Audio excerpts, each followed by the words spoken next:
Hello everyone. आप अभी एक इंटरव्यू देखने वाले हैं राजवीर का। अब देखो, कई बार आप लोग कहते हो ना कि सर प्लीज पर्सनली मिल लीजिए। नहीं, बहुत दिक्कत हो जाती है, 1 to 1 मिलना काफी मुश्किल होता है। अभी राजवीर का इंटरव्यू मैंने गाड़ी साइड करके फिर मैंने इंटरव्यू किया, क्योंकि यहां पे हम थे नहीं।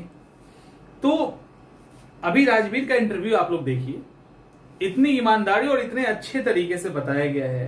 कई सारी चीजों पे उन्होंने डायरेक्ट चोट भी किया है,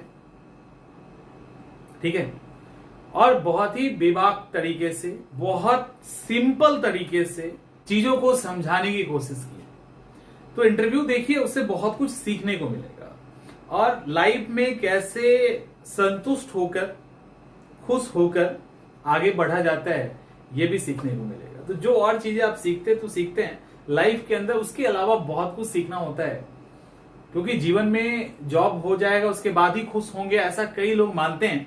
वो सारे माइथ आपके टूटेंगे।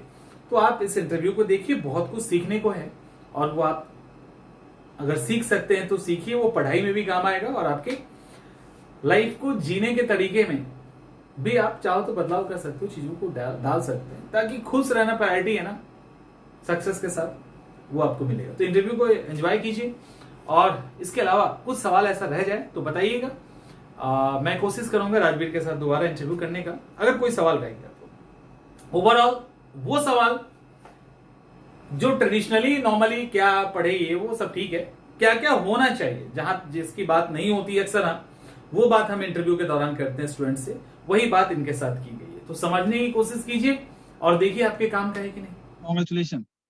Thank you sir, thank you. Back to back success भी है ना। हाँ सर, 2 इंटरव्यू हुई हैं अभी तक यूपीएससी की, दोनों में ही सर अच्छा रहा। बहुत अच्छा रहा। और कैसा लग रहा है?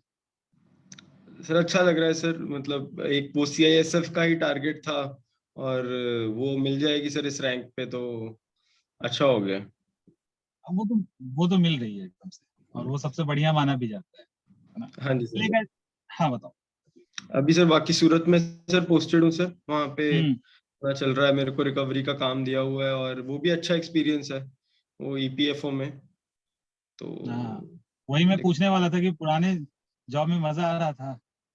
हाँ सर ठीक था सर, थोड़ा ऑफिस वर्क है, अभी फील्ड में हमें नहीं दिया था। और हम्म। ट्रेनिंग उसकी भी शुरू है हमारी, उसकी भी ट्रेनिंग है हमारी, अभी उज्जैन में होगी। 17 जुलाई से है, बैचेस में डिवाइड किया हुआ है, एक बैच की चल रही है हमारी 17 जुलाई से है। तो 17 वो जुलाई फिर से। आगे ट्रेनिंग है 3 मंथ की, उज्जैन में होगी, अच्छा, थोड़ी नेशनल लॉ इंस्टीट्यूट में, ऐसे वो भी सर मतलब अच्छा है, अच्छा टाइम ही होता है ट्रेनिंग बढ़िया, वाला तो। अच्छा। अच्छा है, बढ़िया है। अच्छा, मुझे ये बताओ कि जो लोग जॉब ऑलरेडी कर रहे हैं उनकी एक शिकायत होती है कि सर टाइम नहीं मिलता, टाइम नहीं मिलता। तो जॉब करना या सर्विस करने के दौरान तैयारी कैसे की जा सकती सर जहाँ तक है टाइम की बात, सर टाइम तो थोड़ा कम हो जाता है, पर बंदा वीकेंड्स है? को यूटिलाइज कर सकता है, मोटिवेशन अगर हाई हो तो आगे पीछे हम्म। फिर बंदा टाइम निकाल लेता है, नहीं तो फिर वो जॉब टाइम खा जाती है। दिक्कत तो मोटिवेशन का ही है ना। हाँ सर, डिमोटिवेट तो मोटिवेशन होता का ही है। होता ही रहता है। तो उस समय कैसे मैनेज करते थे जब डिमोटिवेट कभी हुए कि नहीं? सर काफी बार सर, डिमोटिवेशन तो सर पार्ट है ही ऐसे इस प्रोसेस का, रिजल्ट्स वैसे नहीं आते जैसे बंदा पढ़ता है, बट सर फिर वही है कि बंदा थोड़ा डिटैच कर दे रिजल्ट्स को खुद से, और अपना सिंपल हम्म। जैसे एक अच्छी हॉबी की तरह पढ़ाई को ले ले कि ठीक है यार, न्यूज़पेपर पढ़ना है थोड़ी देर दिन में, कुछ और जो चीजें हैं सब्जेक्ट्स को थोड़ा हॉबी की तरह लेके प्रोसेस से, रिजल्ट से डिटैच होकर अगर तैयारी करे तो थोड़ा ज्यादा अच्छे रिजल्ट्स आते हैं, क्योंकि नर्वसनेस, स्ट्रेस, एंग्जाइटी नहीं बिल्ड होता फिर। हम्म। तो रिजल्ट से डिटैच होना जरूरी है ना, थोड़ा थोड़ा जरूरी है, आई थिंक। बिल्कुल सर, थोड़ा जरूरी है। अभी सीडीपीओ का इंटरव्यू होने वाला है, बीपीएससी। स्टूडेंट्स के कुछ क्वेश्चंस हैं कि इंटरव्यू बोर्ड में उनका बिहेवियर कैसा होना ओके सर। चाहिए, सर बताओ। बिहेवियर कैसा होना चाहिए sir in general sir? Sir hmm. अभी तक 2 इंटरव्यूज जो दी हैं हम्म। उसमें सर मैंने फर्स्ट इंटरव्यू में अपने सारे क्वेश्चंस, मेरे को ऐसा लगता था मैंने आंसर किए और बड़ी अच्छी इंटरव्यू गई यूपीएससी की, हम्म। जो जो मैंने प्लान किया डैफ का वही वही पूछ लिया। I was hmm. Very happy. और जो हम्म। थोड़े वेटरन है, जो सीनियर था, वो कहते थे ऐसी इंटरव्यूज में तुम्हें लगे कि तुम्हारी बहुत अच्छी हुई है, वो उतनी अच्छी नहीं हुई होती। और अच्छा। दूसरी इंटरव्यू जो सीएपीएफ वाली थी, इसमें 4 में से 2 मेंबर टेक्निकल चीजें पूछ रहे थे, इंजीनियरिंग रिलेटेड पूछ रहे थे। वो मेरे लिए थोड़ा अनकंफर्टेबल जोन है, टेक्नोलॉजी रिलेटेड मेरे को जब कोई बंदा ज्यादा पूछे, क्योंकि अब गैप पड़ चुका है ग्रेजुएशन और उसमें, तो मेरे को लग रहा था इंटरव्यू सही नहीं गई। 2 लोगों ने तो उसी पे पूछ लिया, और जो बाकी 2 हैं वो फिर लास्ट में थे, एक और एक चेयरमैन सर थे जिन्होंने कुछ जो बाकी सवाल पूछे अपने नॉर्मल जीके के, पर्सनैलिटी रिलेटेड। तो पर ये अच्छी गई, 105 मार्क्स आए हैं मेरे इस इंटरव्यू में, तो मोर नहीं, और इतना लेस। अच्छा रैंक लाना बहुत बड़ी बात है। हाँ अपनी सर, टॉप 105 में। मार्क्स आ गए, तो इंटरव्यू अच्छी नहीं गई थी, जबकि ये वाली मेरी। तो इंटरव्यू अच्छा जाना हमारे पे डिसाइड नहीं होता, वो उन्होंने डिसाइड करना है। तो उसमें यही रहता है कि हम जब वहां बैठे हुए हैं, हमारी जो प्रेजेंस है आधे घंटे की वहां पे, वो किसी तरीके उन पे एक अच्छा इंप्रेशन छोड़ के आए कि ये बंदा जो मेन क्रक्स जो वैल्यूज हैं जो उस सर्विसेज में नीडेड हैं, जो कोर वैल्यूज हैं, और इस जो बंदे की पर्सनैलिटी है उसमें कुछ कॉन्फ्लुएंस होनी चाहिए, कुछ रेजोनेंस होनी चाहिए, आपस में कोई दोनों का जुड़ाव होना चाहिए। अगर वो उनको जुड़ाव कहीं दिख गया तो नंबर अच्छे आ जाएंगे, इररिस्पेक्टिव आपने मुझे लगता क्वेश्चन है कहीं ना क्या। कहीं वो लोग ना एक ईमानदारी, लीडरशिप क्वालिटी, इन सब पे ज्यादा जोर देते हैं इंटरव्यू में, क्योंकि राइट प्रीलिम्स सर। और मेंस तो ऑलरेडी दिया गया है, तो स्टूडेंट का जो भी टेस्ट करना था वो हो चुका है। अब उनकी पर्सनालिटी एक तरह से ना जज की जाती है वहां पे, तो ईमानदार रहना कहीं बिल्कुल। ना कहीं ज्यादा मायने रखता है interview के दौरान। हाँ सर, ईमानदार रहना, एक अच्छा वर्ल्ड वाइड विजन रखना अपना, छोटी चीज पे छोटी से छोटी भी पूछी है उसको हम्म बहुत बड़े नजरिए से देख पाना, वो जो हम्म मतलब पर्सनैलिटी के ट्रेट्स होते हैं जो हमारे लीडर्स में हम्म होते हैं। तो हम्म। वैसे वाला कुछ अगर हम एमेल्युएट कुछ भी उसका थोड़ा बहुत भी अगर कुछ कॉपी पेस्ट भी कहीं से करके उसको हम अच्छे से प्रेजेंट कर दें, वो भी एक अच्छा छोड़ के आता है इम्प्रेशन। बिल्कुल। जी एक बात बताओ, तैयारी के दौरान स्टडी का प्लान कैसे करते हैं, कैसे कैसे पढ़ाई की प्लानिंग? क्योंकि कई बार ना स्टूडेंट रूटीन बना के उलझ जाता है, 12 घंटे 16 घंटे। स्टार्टिंग में तो तूफानी पूरा जोश होता है ना, तो लगता है कि नहीं 16 घंटे का रूटीन बना दिया, पता चला अगले दिन से फॉलो नहीं हुआ। एक बढ़िया रूटीन बना के कैसे पढ़ा जा सकता सर जब मैंने सर स्टार्ट की थी सर प्रेपरेशन सर, तो मेरा भी थोड़ा ऐसे ही था। वो अच्छा टाइम होता है क्योंकि बंदा बहुत मोटिवेटेड होता है और सब्जेक्ट से पहली बार है? पढ़ रहा होता है, तो सब नया होता है, फ्रेश होता है, तो पढ़ने में भी मजा आता है। वो धीरे धीरे जैसे टाइम पड़ता जाता है वो सब बोरिंग लगने लग पड़ता है रिपीट करने में। सर स्टार्टिंग में सर अच्छी बात है अगर ये किसी के लिए काम करे, एक हफ्ते का टारगेट रखना कि हफ्ते में मैंने ये चीजें मतलब एक पूरा प्लान थोड़ा बड़ा होना चाहिए, और उसको फिर हम्म सेग्रीगेट कर लो डेली प्लान्स में। और उसका अगर 70-80% भी अचीव हो रहा है तो सेटिस्फाइड रहना जरूरी है। तो क्योंकि सब दिन सेम नहीं जाते, एक दिन शायद 16 हम्म घंटे पढ़ भी लोगे तो अगला दिन 8 घंटे पे आ जाएगा, कोई 10 पे हम्म आएगा। ऑन एवरेज आपके टारगेट्स अगर 80% 70% भी मीट हो रहे हैं, अगर आपने वैसा प्लान बनाया 16 घंटे वाला, तो फिर आप बहुत अच्छा जा रहे हैं। दूसरा है कि आप प्लान ही बहुत उतना बनाएं जितना आप कंप्लीट कर पाए। बट मेरे लिए वो प्रेशर वाला अच्छा काम करता था, क्योंकि मैं तब कॉलेज में था, तो लोग थोड़ा वो मजा मस्ती और वो वीकेंड आ जाता था, तो मैं अपना प्लान रिगरस रखता था ताकि मेरे को फील हो कि यार मेरा तो प्लान हिट ही नहीं हो रहा, तो प्रेशर बिल्कुल। क्रिएट करता है। हम्म। मतलब यही है कि मैन टू मैन वेरी करता है, स्टूडेंट टू स्टूडेंट वेरी कर जाता है कि उनकी हाँ पर्सनालिटी जी के अकॉर्डिंग। हाँ जी सर, हाँ जी सर, और अच्छा, वो हर दिन सेम नहीं होता।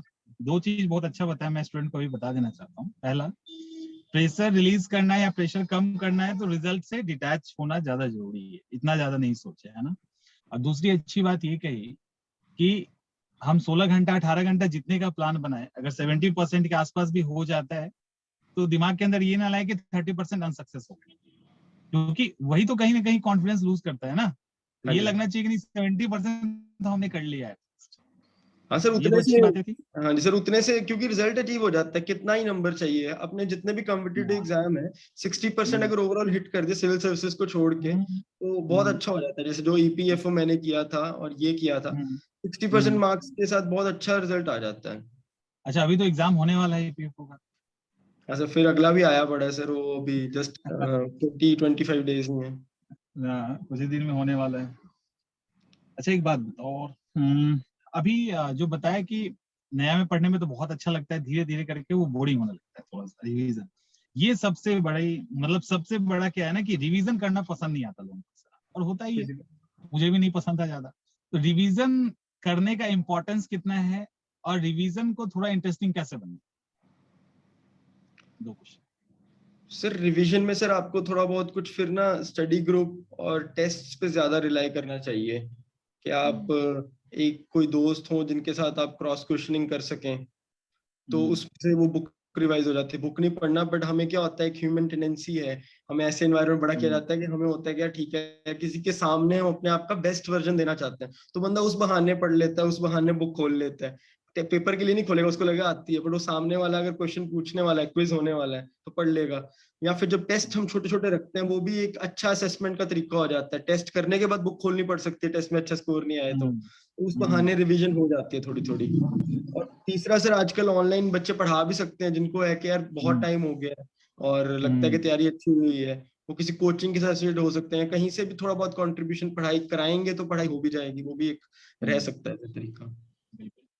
तो रिवीजन का इंपॉर्टेंस कितना, रिवीजन करना चाहिए कि नहीं करना? सर रिवीजन का तो सर बहुत ज्यादा इंपॉर्टेंस है सर, सबको ही सर पता है सर, इसमें सर कोई डाउट नहीं है। और इसको जितना ज्यादा स्ट्रेस दिया जाए कि रिवीजन ही मेन चीज है।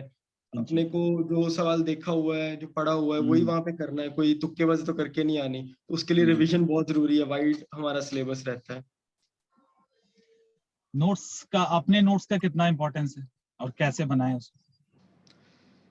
सर जो अपने मतलब सिविल सर्विसेज के सर जो नोट्स है सर, वो तो सर बनाते थे सर। मैंने जो तैयारी की है सर, वो सिविल सर्विसेज की है, 3 मेंस लिखे हैं, और उसी तैयारी के सबसेट्स को थोड़ा बहुत पॉलिश करके ये एग्जाम्स निकले हैं।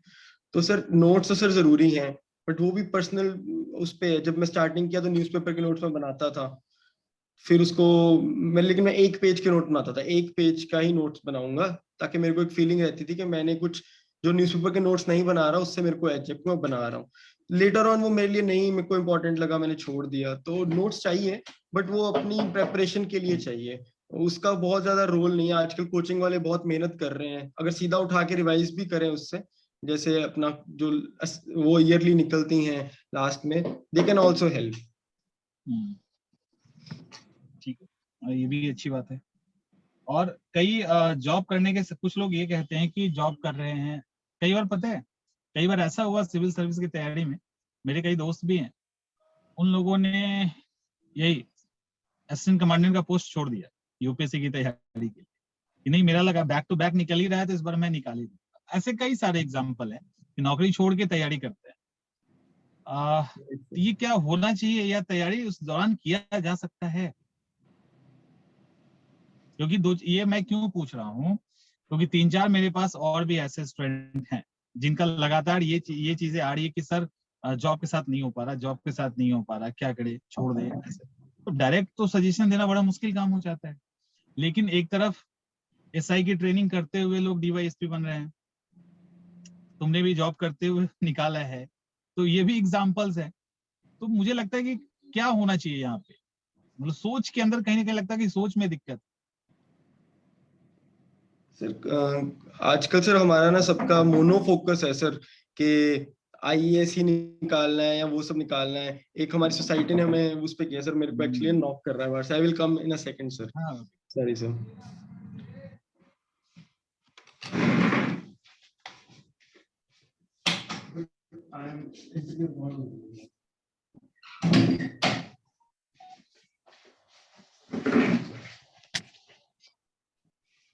हाँ सर, वो बात कर रहे सर कि हमारा सर वो है कि हमें भी वही सिर्फ के आईएएस बनना, आईपीएस बनना, बाकी कुछ पता ही नहीं होता, अवेयरनेस भी नहीं होती साइड वाले एग्जाम्स की, जैसे फॉर एग्जांपल सीएपीएफ।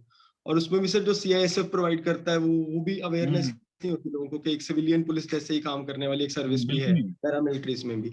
सर तो सारी बातों में सर क्या रह जाता है, हमारा एक ही एग्जाम पे फोकस रह जाता है, तो फिर हम किसी जॉब में भी रास्ते में चले जाएं कोई भी और कुछ क्रैक करके भी, तो हम सेटिस्फाइड नहीं फील करते।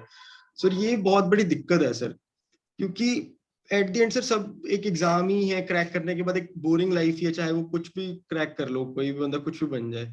तो उसके चलते सर वो मजा खराब कर लेना अपना, और एक ही चीज पे फोकस रखने के चलते बहुत सारी अपॉर्चुनिटीज मिस कर देता है बंदा। अगर गलती से कोई अपॉर्चुनिटी किसी को मिल जाए और क्लिक कर जाए, तो भी वो उसको फिर एंजॉय नहीं कर पाता, वो आगे ही देखता रहता है। ये सर हमारी एक शॉर्टकमिंग है सर, ह्यूमन नेचर की, मैं कह सकता हूँ। सेटिस्फेक्शन के साथ आगे बढ़ना चाहिए, है ना, जहाँ पे है वहां पे एंजॉय करो, फिर आगे बढ़ो। अच्छी बात है, ये हाँ अच्छी, सर। मतलब तुम्हारे खुश रहने का ये राज है ना, हाँ रिलैक्स सर, रहते हो इसका। मतलब राइट सर, कि मैं जब था अभी जॉब में, तो मेरे साथ वाले थे बड़े बड़े अच्छे कॉलेजेस से आए हैं, ठीक है आगे ट्राई तो करना, बट सर वो एक जैसे छुट्टी लेके या स्ट्रेस लेके या काम से वो होके, यार अब मतलब उसको साइडलाइन, अपनी जो प्रेजेंट जॉब है उसको साइड में रख के फोकस करना थोड़ा मेरे हिसाब से स्ट्रेस बिल्ड करेगा। जॉब के टाइम जॉब कर रहे हैं, अच्छे से खुश से कर रहे हैं, उसके बाद जब फ्री हैं तो आगे का सोच रहे हैं कुछ, वो बेटर है आई गेस सर। और किया जा सकता है ना, किया सर भी जा बिल्कुल सर किया जा सकता है सर। जॉब में सर आगे सर अपने पास लीव्स रहती हैं, जब एग्जाम पास में आ जाए तो आप छुट्टी सकता लेके उस चीज की तैयारी कर है। सकते हैं।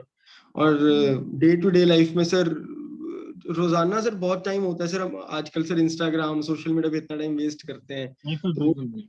अवॉइडेबल है सर। वो चैनलाइज करके हम्म। 3-4 घंटे अगर दिन में बंदा निकाल ले, उससे ज्यादा जरूरत भी नहीं है सर। पिछले बार जो एक स्टूडेंट ने निकाला, तो वो क्या करता था, वो दिल्ली मेट्रो में जॉब करता था। वो छोटा छोटा पर्ची बना के जाता था, जब भी टाइम मिले ना खाने के समय या कुछ भी, वो पर्ची निकाले और आराम से पढ़ ले, जो इंपॉर्टेंट फैक्ट्स जो याद नहीं होता था। तो बहुत सारे तरीके हैं समय निकालने के, अगर चाहे तो लोग आराम से कर सकते हैं काम करते। बिल्कुल सही है सर, यही है सर। और कुछ एक टाइम की बताना सर तो। प्रेपरेशन के बाद सर, एक टाइम की प्रेपरेशन के बाद 3-4 बार पढ़ने के बाद सेम किताब सर, बंदे सर अगर आप छुट्टी लेके भी घर पे हाँ, बैठे ये पढ़ेंगे, पढ़ ही नहीं पाएंगे।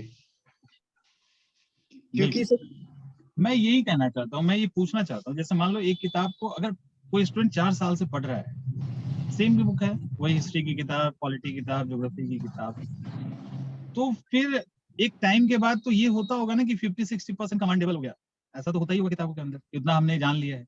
फिर उसको कैसे पढ़े वो, क्योंकि यहाँ देखा ये जाता है, मैंने खास करके देखा है, कई वीडियोस में बताया भी है स्टूडेंट को कि आप लोग अब पढ़ चुके हो, आप लोग उन कंटेंट पे फोकस कीजिए जो आपको उसमें याद नहीं है। पूरी किताब पढ़ना, पूरे नोट्स पढ़ना मतलब नहीं है, कहीं ना कहीं टाइम बर्बाद हो रहा है, और वो लोग अपने आप को अपग्रेड भी नहीं कर पाते हैं, ऊपर भी नहीं बढ़ पा रहे हैं, क्योंकि वही चीज बार बार पढ़ रहे हैं। तो फिर यहाँ पे क्या होना चाहिए उन स्टूडेंट के लिए जो ऑलरेडी 2 साल तक पढ़ चुके सर 2 साल तक अगर किसी ने ईमानदारी से पढ़ा है सर, उसका कुछ ना कुछ क्रैक होना चाहिए, या फिर उसकी थोड़ा वो, मैं लक के मैं बोल सकता हूँ, लक में कुछ फंगा है, उसको फिर ट्राई करते रहना चाहिए, बिना टेंशन लिए क्रैक हो जाएगा। वो मेहनत करी वेस्ट नहीं जाएगी, ये तो मैं बोल सकता हूँ सर अपने एक्सपीरियंसेस से। सर उस बच्चे को सर क्या करना चाहिए, जो टेस्ट वो दे रहा है या जो एग्जाम पीवाईक्यूज वो देख रहा है, उससे वो एनालिसिस करे कि क्या टॉपिक्स, क्या चीजें गलत हो रही हैं, जो वो बुक पढ़ रहा है उसमें वो टॉपिक्स कवर्ड हैं या नहीं है। तो उसको फिर थोड़ा अपना एक स्ट्रेटेजी को फोकस्ड करना पड़ेगा कि मैं उन्हीं चीजों को कवर करूं जिससे मैं अपनी हैं। वीकनेसेस को दूर कर पाऊं। अब हॉलिस्टिक तैयारी बिल्कुल। तो हो चुकी है, तो वो सिर्फ उसमें पीवाईक्यूज और टेस्ट सीरीज सबसे हेल्पफुल रहते हैं। उसके अकॉर्डिंग वो अपने आप को ठीक कर सकता है। राइट सर, उसके अकॉर्डिंगली सर, कि मैं अब रिवर्स इंजीनियरिंग करूं, मैं देखूं मेरा क्या गलत जा रहा है, तो मैं उस चीज को फिर पढ़ने की कोशिश करूं, चाहे इंटरनेट पे, चाहे वो उसी बुक में से ढूंढने की कोशिश करूं। ठीक है, और इससे क्या होगा कि जो कमियां हैं वो धीरे धीरे करके समाप्त हो जाएगी, है ना। यस ये एक बेस्ट वे है, क्योंकि बार बार आप एक किताब को कितनी बार पढ़ोगे, और मतलब रिवीजन करना एक अलग तरीका है, और बार बार हर एक चीज को पढ़ना एक अलग तरीका है, एक अलग चीज, इसके कारण टाइम भी चला जाता है। हाँ, और कुछ बताना चाहो, जो ऐसे स्टूडेंट जो बिल्कुल न्यू कमर है, वो कहाँ से स्टार्ट करे, कैसे स्टार्ट करे, ताकि पढ़ाई में इंटरेस्ट उनका बना रहे।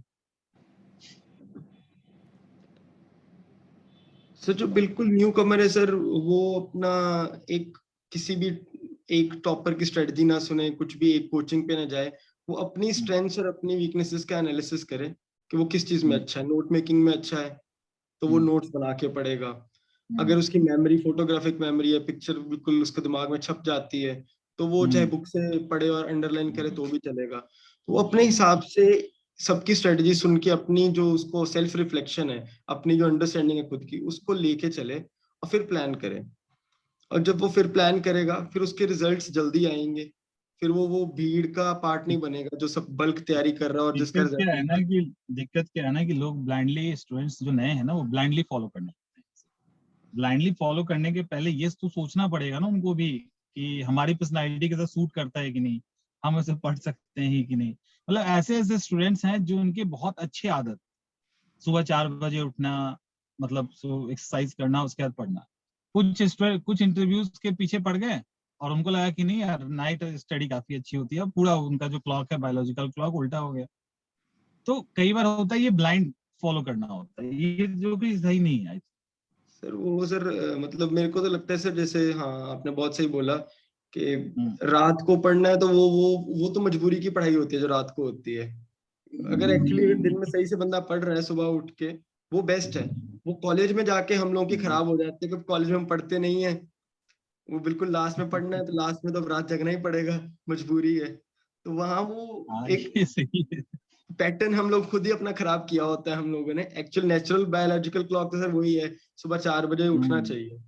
हम्म, वो तो वो हेल्दियर ज्यादा भी है बेहतर होता है। बिल्कुल। सर, हेल्दियर भी है वो सर लॉन्ग टर्म हम्म। में। तब आप पटना कब आना है बताओ? पटना हो तो फिर मुलाकात करते हैं हम लोग, है ना?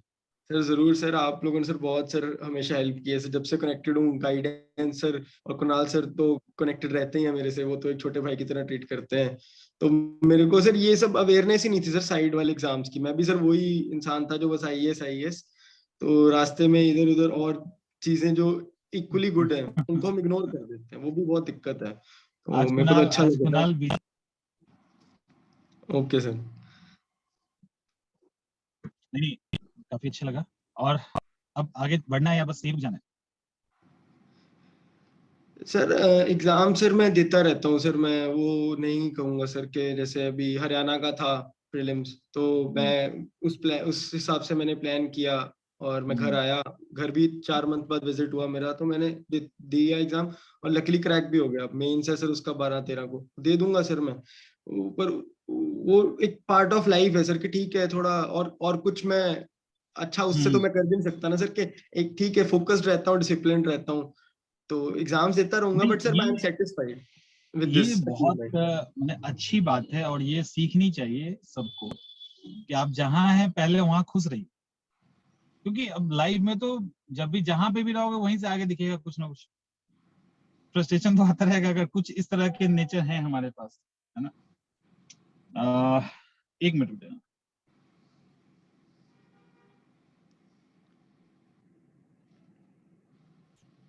एक्चुअली कुछ स्टूडेंट है ना, उनको मैं पूछ रहा हूँ कि कुछ पूछना है तो पूछ लो। हाँ जरूर सर, कोई दिक्कत नहीं। तो ये कह रहा था, मैं क्या कह रहा था ये भूल गया, बताओ। सर हम यही बात कर हाँ, रहे सर ये पटना अच्छी आने बात की। नहीं, अच्छी बात मुझे बहुत अच्छी ये लगी और सीखना भी चाहिए कि जहाँ पे है वहां पहले खुश हो जाए। क्योंकि वहां खुश ही नहीं रहेंगे, वहां फ्रस्ट्रेट रहेंगे तो फिर मतलब नहीं बनता ना। लाइफ का तो एक कीमती पल हटा गंवा रहे हैं। हाँ, तो एक सर और फिर चीज है वाई बताना। एक चीज, एक इम्पोर्टेंट क्वेश्चन है ये है कि कई बार स्टूडेंट ये कहते हैं कि नहीं, हमें बंद कमरे में, हमें कमरे में बंद हो जाना है, किसी से सोशली कांटेक्ट नहीं रखना है, एकदम से पढ़ाई को बोझ बना लेना है, लेकिन रूम के अंदर बैठ के पढ़ना है लगातार, कुछ नहीं करना है ऐसा जिससे खुद को एंटरटेन कर सके। ये कहाँ तक सही है? सर ये बहुत शॉर्ट टर्म में ही सस्टेनेबल है। हम हम्म, ह्यूमंस एक सोशल एनिमल हैं, पॉलिटिकल एनिमल है। हम्म, लोगों से जब तक निकल के नहीं मिलेंगे हम अपनी हम्म, बेस्ट नहीं दे पाएंगे। तो बहुत शॉर्ट टर्म के लिए जब बिल्कुल सिर पे एग्जाम आ गया है तो आप ऐसे कर सकते हो for few months, hmm, but this is not sustainable. जब सालों की तैयारी हो रही है, सालों लंबे प्रोसेसेस हैं हमारे, सिविल हम्म, सर्विसेज हो गया, कोई भी एग्जाम्स हो गए, वो सालों ले लेते हैं। तो उस हम्म, टाइम पे सर हमें अपना सोशल इंटरेक्शन और अपनी एक बाकी जो जिंदगी है उसको भी सही से हम्म, चलता रखना है, सब रोक नहीं देना एक एग्जाम के लिए। फिर बिल्कुल। वो एग्जाम स्ट्रेस बिल्ड कर देगा अगर ऐसे हम सब चीजें सेक्रीफाइस कर देंगे। और हम्म, एग्जाम सर कितना अनप्रडिक्टेबल है वो हम सबको ही सर पता है। हाँ बिल्कुल तो वही जो तो। और मतलब इसीलिए एटलीस्ट कम से कम लोगों को जहाँ पे है वही जॉब छोड़ने को नहीं कहने के पीछे यही कारण होता है कि आप मतलब जिस कॉन्फिडेंस से छोड़ रहे हो, इन केस कुछ हो जाए, मिस नहीं, बहुत सही है सर, बहुत कुछ सही नहीं है। बात सर। जॉब छोड़ के हम, मेरे को तो पर्सनली लगता है सर कि घर बैठ जाए अगर ना सर, कोई बंदा एक हफ्ते हम्म, के लिए अपना वो घर में लॉक कर ले। लॉकडाउन में हम सबने एक्सपीरियंस किया सर, बंदा हम्म, वैसे ही परेशान होना शुरू हो जाता है। हम तैयार होके हम्म, बाहर निकलते हैं, एक पॉजिटिविटी हम्म, एनर्जी आती है। मेरे को नहीं हम्म। लगता पर्सनली कि अपने आप को बंद कर लेना चाहिए और वो सब कर लेना चाहिए। उससे परफॉर्मेंस नीचे जाती है रादर देन ऊपर जाने के। एक सवाल आया है मेरे पास, सवाल ये आया है कि आंसर राइटिंग को कैसे सही कर सकते हैं। आंसर राइटिंग कई बार क्या होता है, इंट्रोडक्शन लिखना, कंक्लूजन लिखना, कंफ्यूजन हो जाता है students को। तो आंसर राइटिंग कैसे इंप्रूव करें? सर आंसर राइटिंग में सर मैंने खुद बहुत मार खाई है। मेरा स्कोर, मैं अभी तक उतना नहीं लेके आ पाया कि मैं आईएएस बन पाऊँ। हम्म, ग्रेजुअली मैंने इम्प्रूव किया है, पर अभी भी अगर मेरे को पता है कुछ मेंस आगे लिखने को मिल रहे हैं जो मिलेंगे, तो जो मैं खुद के लिए कर रहा हूँ वो बताऊंगा कि हम्म, जिन लोगों का पहली बार में निकलता है, क्रैक करते हैं, उनमें एक नेचुरल एडवांटेज है, या वो एक चीज सही कर लेते हैं, वो बहुत सारा मेंस के बहुत सारे टेस्ट लिख लेते हैं। मेंस के टेस्ट फीडबैक के लिए नहीं लिखते, वो ना ही उसके लिए लिखते हैं कि हमें कुछ कंटेंट क्वालिटी मिल जाएगा, वो इसलिए लिखते हैं ताकि हमारी एक प्रैक्टिस हो जाएगी, net practice, main exam hall से पहले प्रैक्टिस के लिए। वो सर जो 25 जिसने एक एक जीएस के 5-5 लिख लिए, और जिसने ऐसे सब जीएस के लिख लिए, सो जो 20-25 टेस्ट लिख के जाता है एग्जाम हॉल में, सो वो क्रैक करके आता है। उसमें भी अगर सर कोई बहुत ज्यादा दिमाग ना लगाए तो बेस्ट है, जो अपनी एक रूटीन पीवाईक्यूज है और जो टेस्ट सीरीज है उसके जो क्वेश्चन सेट्स है, मतलब टाइमली पेपर कंप्लीट कर पाना। और जब 25 टेस्ट तो बंदा कोई लिखेगा, तो उसको इंट्रो, बॉडी, कंक्लूजन, सब पार्ट्स में डिवाइड करना, डायग्राम डालना, वो सब आ जाएगा ऑटोमेटिकली। मेन चीज है ठीक ठाक लेजिबल हैंड राइटिंग में आपने अगर, क्योंकि सर पहले पढ़ा ही होता है, प्री तो तभी क्रैक होता है, प्रीलिम्स जब किसी ने पढ़ा हुआ है, तो प्री जिसने क्रैक किया वो सबके सब मेंस क्रैक करने के लायक हैं। पर दिक्कत कहाँ आ जाती है सर, राइटिंग की। वो जो 7 मिनट में 8 मिनट में एक आंसर लिखना है, वो हम लिख नहीं पाते हैं। हम 12 मिनट में सब अच्छा लिख देंगे उतना ही, 7-8 मिनट में आंसर लिखना है, छोटे छोटे पॉइंटर्स में लिखना है, वो जो एक आर्ट है आंसर राइटिंग है जिसको हम बोल देते हैं, वो सर लिख लिख के आना है। तो rather than studying, I will suggest कि आप आंसर राइटिंग में कूदो, आंसर राइटिंग करो, और एक बेसिक नॉलेज, प्री जितनी नॉलेज के बाद आप डट के आंसर राइटिंग करो। हर हफ्ते 3-4 टेस्ट लिखो। प्री और मेंस के बीच जितना टाइम होता है उसमें से आधा टाइम आंसर राइटिंग पे जाना चाहिए, आधा टाइम रिवीजन पे जाना चाहिए। और सर नॉलेज का बहुत ज्यादा रोल नहीं है सर, ये मैं मानता हूँ मेंस में भी सर, नॉलेज का ज्यादा रोल नहीं है। ये सर गिने चुने सर टॉपिक्स हैं, गिनी चुनी चीजें हैं, जो ज्यादा दिमाग लगाएगा वो उतना इसमें उलझता जाएगा, उतने ज्यादा अपने साल इसी प्रोसेस में गवा देगा। अच्छा, यही बात मैंने शायद कल या परसों ही बताया है। अच्छा, एक बात बताओ, यूपीएससी के जो टॉपर है, अभी नाम कौन, रश्मि का क्या नाम है उसका, कोई भी एनीवन जो यूपीएससी क्रैक करते हैं, मुझे लगता है कि एसएससी वाले स्टूडेंट अगर फैक्ट पूछने लगे तो हालत खराब हो जाएगी, हो जाएगी ना। Any day sir, any day हालत खराब हो जाएगी, लेकिन उनको पता है एग्जाम कैसे निकाल। तो हमारी दिक्कत क्या है ना, कि हम छोटे छोटे फैक्ट्स से कंपेयर करने लगते हैं किसी का टैलेंट। दिक्कत ये हो गई है, और एग्जाम की तैयारी क्या कर रहे हैं, पीसीएस और यूपीएससी की, है ना। तो ये है एक्चुअली। एक और सवाल था कि मेंस की तैयारी प्रीलिम्स के साथ साथ होनी चाहिए, प्रीलिम्स के पहले, या क्या होना चाहिए, या प्रीलिम्स के बाद? सर एक स्टैंडर्ड कोचिंग कर लेनी चाहिए, मैं ये रिकमेंड करूंगा। मैंने नहीं की तो मेरे को लगता है वो गलती की, रेट्रोस्पेक्ट में देखें। एक स्टैंडर्ड कोचिंग में आपको प्री मेन साथ में ही पढ़ाया जाता है, पर प्री निकालना बहुत जरूरी हो जाता है, क्योंकि आपको वो फिर अगर एक साल आपने मेहनत करी है तो आपको वो कॉन्फिडेंस बूस्ट देगा। और वो टाइम जो बीच में 3 मंथ्स का, वो सफिशिएंट है आंसर राइटिंग प्रैक्टिस के लिए। उससे पहले आपने नहीं की हुई कोई दिक्कत नहीं है, पढ़ा सब कुछ होना चाहिए, और पढ़ाई ओवरलैप ही करती है, प्रैक्टिस के लिए वो टाइम सफिशिएंट है। जैसे मैंने बताया सर कि 25 टेस्ट का अगर कोई टारगेट रखे, उतने लिख के जाएगा एग्जाम हॉल में। सर कोई भी लिख के नहीं जाता सर, स्टेटिस्टिकली अगर देखा जाए, very very few people do this. अच्छा, सर एक वो बात मतलब है, बताओ, यही टेस्ट मानता हूँ। प्रीलिम्स का है या मेंस का टेस्ट है? जब कोई स्टूडेंट टेस्ट को ज्वाइन करता है, कोई भी नहीं, उसको वहां से मतलब उसका बेस्ट यूटिलाइज वो कैसे कर सकता है? क्या सिर्फ मार्क्स जो उसको मिल रहा है उसके आधार पे, या कुछ और तरीका होना चाहिए? सर जो मार्क्स और सर वो सब पैरामीटर है सर, वो सब बहुत नैरो साइटेडनेस है सर। सर लार्ज पिक्चर में सर क्या है कि हमने एक अपने आप को इम्प्रूव करना है कॉन्स्टेंटली। जब हम गए, हमने कुछ पहला टेस्ट दिया हिस्ट्री का, शायद 0 भी आ जाए, नहीं समझ आया, कुछ भी पढ़ा नहीं था उस हफ्ते सीरियसली, धीरे धीरे हम उससे ऊपर बढ़ते जाएंगे। टाइम इनफ होता है सर, साल साल की कोचिंग चलती है। आप लास्ट बच्चे से कोचिंग के फर्स्ट बच्चे तक कब आ जाएंगे आपको भी पता नहीं लगेगा सर। इंक्रीमेंटल जो हमारी कंपाउंडिंग है वो बड़ी अच्छी चलती है। तो मैं खुद पे भी यही ऑब्जर्व किया है, 3-4 मंथ में ही आपको लगता है हम एक अलग पर्सनैलिटी बन गए हैं। जब आप मेहनत करते हैं, 3-4 मंथ्स ऑफ कॉन्स्टेंट हार्डवर्क आपको चेंज कर देता है। आप सीधा ही वो लाखों बच्चों की भीड़ में कुछ चुनिंदा पहले हजारों में आ जाते हैं 3-4 मंथ में। और फिर आपका वो पार्ट शुरू हो जाता है, लक का, सही गाइडेंस का, सही मेंटरशिप का रोल। क्योंकि वो जो कुछ पहले 1000 बच्चे, 1500, 3000, 6000 बच्चे हैं, वो हैं सब इक्वली गुड, पर उनमें से कुछ आते हैं पहले 70-80 में, और कुछ 6 साल 7 साल में भी नाम नहीं लेके आ पाते लिस्ट में।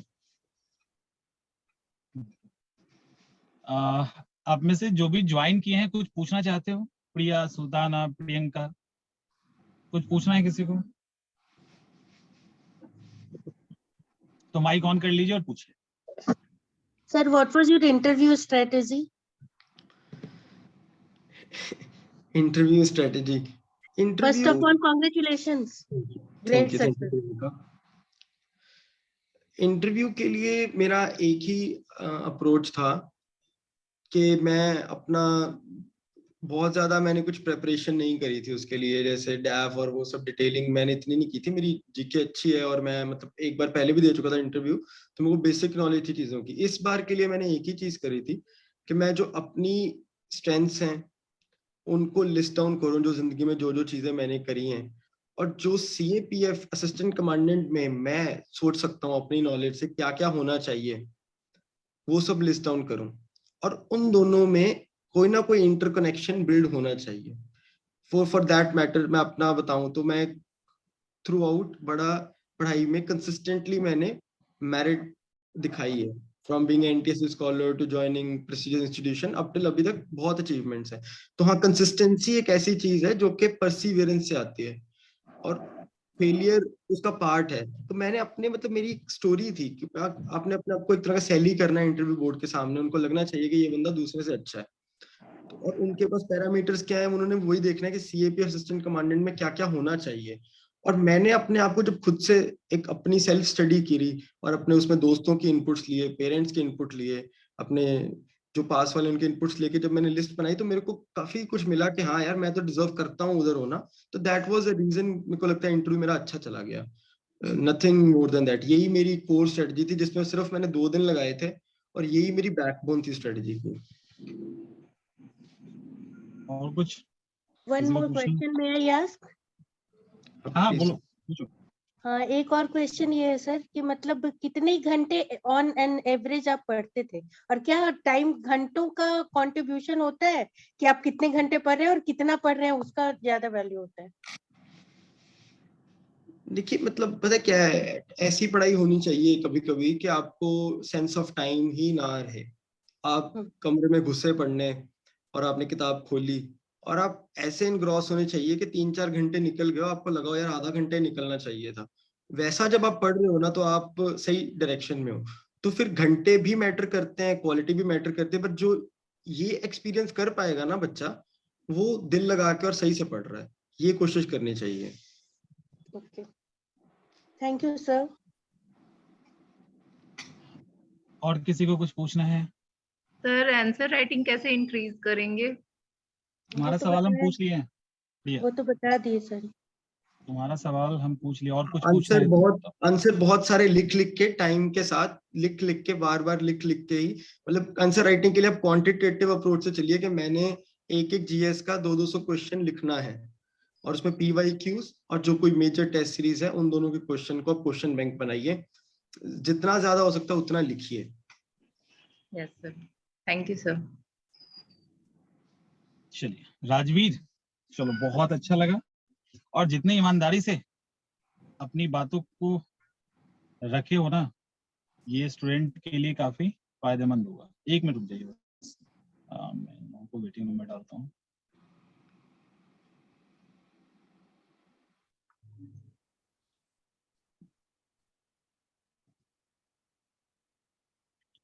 हाँ राजवीर, बहुत अच्छे से और बहुत ईमानदारी से और बहुत ही फेयर तरीके से चीजों को बताया ताकि लोग स्टूडेंट्स अच्छे से समझ सके, है ना। हाँ जी और सर। अच्छा लगा मुझे, मैंने कई इंटरव्यू लिया है लेकिन इसमें बहुत कुछ है सीखने के लिए। और सबसे अच्छी बात पता है मुझे क्या लगी, कि लाइफ को एंजॉय करते हुए, जहां है वहां खुश रहते हुए आगे बढ़ना, ये बहुत बहुत कम लोगों में होता है। मैं बहुत लोगों से मिलता हूँ बट बहुत कम लोगों के अंदर ये वाइब्स है कि लगे कि नहीं वो जहाँ पे है वहां तो खुश है ही है, और वहां से आगे बढ़ने में कोई तो दिक्कत है नहीं, वो होनी चाहिए, हमेशा रहनी चाहिए लाइफ में। तो बहुत अच्छे, और जितने अच्छे तरीके से मेंस के प्रिपरेशन कैसे किया जा सकता है, नोट्स और समथिंग जो अपना तरीका था जो डिलीवर किए, आई थिंक स्टूडेंट्स को समझ में आना चाहिए कि वो चीजें। थैंक यू सो अच्छा, मच सर। अच्छा लगा बात करके। फिर कभी हम लोग बात भी करेंगे और मुलाकात भी करेंगे, है ना। जरूर सर, जरूर सर।